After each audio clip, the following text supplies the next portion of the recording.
तो कैसे हो मेरे प्यारे प्यारे स्टूडेंट्स। आपका स्वागत है मेरे चैनल में जिसका नाम है बायो कैटेलाइजर। मैं सतीश पवार आज आपके सामने रखूंगा हाइड्रोकार्बन्स।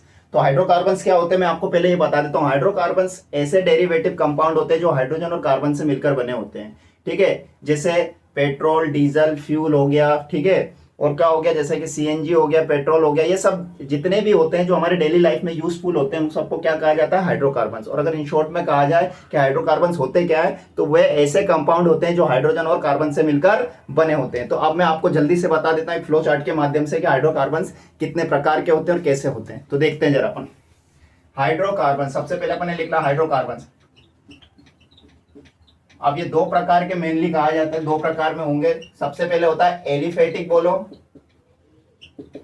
या फिर इसी को अपन ओपन चेन बोल दो, या इसी को अपन एसाइक्लिक बोल दो। और एक तरफ अपन लेंगे, क्या लेंगे अपन, साइक्लिक बोल दो, क्लोज्ड बोल दो। ठीक है, क्लोज चेन बोल सकते हैं इसको। चलो, अब जिस तरीके से अपन ओपन चेन की बात करते हैं या एलिफेटिक हाइड्रोकार्बन्स की बात करते हैं, वह भी अपन दो भागों में इसको बांटेंगे, मतलब टू पार्ट्स में डिवाइड होंगे ओपन चेन वाले। ये दो प्रकार से होते हैं, एक होता है आपका सैचुरेटेड और एक होता है अनसैचुरेटेड। अब सैचुरेटेड को भी अपन कह सकते हैं ये सिंगल बॉन्डेड कंपाउंड होता है, ऐसा कंपाउंड होता है जिसका फॉर्मूला होता है CnH2n+2। तो अपन ये भी लिख देते हैं जो कि सिंगल बॉन्ड होता है ये, और इसका फॉर्मूला क्या होता है CnH2n+2। ऐसे ही अनसैचुरेटेड में दो हाइड्रोकार्बन्स आते हैं जिसका नाम है, एक का नाम होता है एल्कीन और एक का नाम होता है एल्काइन। अच्छा, दोनों में मतलब बता देते हैं सर आप सबको। मेरे प्यारे प्यारे बच्चों, एकदम स्टाइल में बता रहा हूं कि भाई जो एल्कीन होता है डबल बॉन्ड होता है। क्या होता है, डबल बॉन्ड, जिसका फॉर्मूला क्या होता है CnH2n। और एल्काइन ये तीन बॉन्ड वाला होता है, मतलब तीन बंद रहते हैं, इसके ट्रिपल बॉन्ड रहता है जिसका फॉर्मूला था CnH2n-2। तो अब आप देख सकते हो कि यहाँ पर किस तरीके से व्यवस्था बनी हुई है। अब अपन इधर देखते हैं कि साइक्लिक में क्या क्या आता है। तो साइक्लिक भी दो प्रकार का होता है, एक होता है एलिसाइक्लिक, यहां ले लेते हैं अपन इसको। एक क्या होता है एलिसाइक्लिक और एक होता है एरोमेटिक या फिर एरिन्स। अब बात यहाँ ये निकल के आती है सर, साइक्लिक या फिर साइक्लिक बोलो या फिर क्लोज्ड चेन बोलो, इसमें और एलिफेटिक में अंतर क्या है। तो सिंपल सी भाषा में आपको बस इतना बता देता हूं कि जो एलिफेटिक होता है वो ओपन चेन फॉर्म में होता है और इसमें तीन डेरिवेटिव्स आ सकते हैं, जिसमें आता है आपका सबसे पहला आता है एल्केन, दूसरा आता है एल्कीन और तीसरा आता है एल्काइन, जिसके फॉर्मूले भी लिखे हैं। एल्केन का है CnH2n+2 और एल्कीन का होता है CnH2n और एल्काइन का होता है CnH2n-2।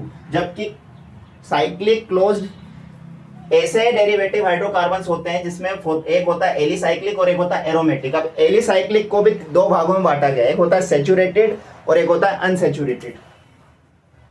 और ये रिजेंबल करते हैं इनकी प्रॉपर्टी, क्या, किससे, बिल्कुल ये एलिफेटिक से रिजेंबल करते हैं एलिसाइक्लिक, क्योंकि इसमें भी वही आता है, बस वर्ड लग जाता है साइक्लो। अच्छा, साइक्लो का मतलब क्या होता है, जब कोई भी कंपाउंड, यदि कोई भी केमिस्ट्री का ऐसा कंपाउंड जो साइकिल फॉर्म कन्वर्ट करता है, यानी साइकिल फॉर्म में रहता है, उसको साइक्लो, जैसे एग्जांपल ले ले साइक्लोपेंटेन, साइक्लोपेंटाइन, साइक्लोपेंटीन, ये सब all these are the derivatives of the alicyclic but not included in the aliphatic. But इनकी जो प्रॉपर्टी होती है वो किससे रिसेंबल करती है, एलिफेटिक से। तो हम देखते हैं इसमें भी क्या आ सकता है, सैचुरेटेड, और इसमें आएगा अनसैचुरेटेड। अच्छा, सैचुरेटेड को भी हम फिर से बोल सकते हैं, इसमें क्या आ सकता है, मैंने अभी बताया था कि ये साइकिल के रूप में, मतलब एक क्लोज्ड सरफेस का निर्माण करता है, मतलब क्लोज्ड स्फीयर क्रिएट करता है। जैसे इसमें अपन ले सकते हैं सैचुरेटेड में साइक्लोपेंटेन, एग्जांपल क्या ले सकते हैं इसका, साइक्लोपेंटेन। ध्यान देना ये पेंटेन की बात हो रही है। ऐसे ही इसमें क्या ले सकते हैं, इसमें भी दो बन जाएंगे अपने। अच्छा, साइकिल के रूप में ही रहेगा ये भी, तो अपन इसको ले सकते हैं साइक्लोपेंटीन और इधर ले सकते हैं साइक्लोपेंटाइन। और अब बात करते हैं अपनी किसकी, एरोमेटिक या एरिन्स कंपाउंड की। तो एरोमेटिक बोलो या एरिन्स बोलो, ऐसे डेरिवेटिव हाइड्रोकार्बन्स का टाइप होता है जो कि एक ना एक उसमें जरूर रिंग होना चाहिए, किसकी, बेंजीन की रिंग। और बेंजीन की रिंग में आपको पता है 6 कार्बन होते हैं और एक अल्टरनेट डबल बॉन्ड होता है। तो इसी तरीके से ये भी 2 प्रकार के मैं बता सकता हूं। आप चाहो तो इसको ये बोल सकते हैं कि एक बेंजीन वाला एग्जांपल ले सकते हैं कि एरोमेटिक में बेंजीन ले सकते हैं, बेंजीन डेरिवेटिव लिख सकते हैं। और दूसरा आता है नॉन बेंजीन डेरिवेटिव। अच्छा सर, बेंजीन डेरिवेटिव में क्या आ सकता है, टोल्यूइन आ सकता है, फिनाइल आ सकता है, बट नॉन बेंजीन डेरिवेटिव में आ सकता है, बताइए क्या आ सकता है। बहुत सारे ऐसे एग्जांपल है जो इसमें आ सकते हैं, नॉन बेंजोइड में आ सकते हैं, जैसे कि एंथ्रासिन हो सकता है, ठीक है,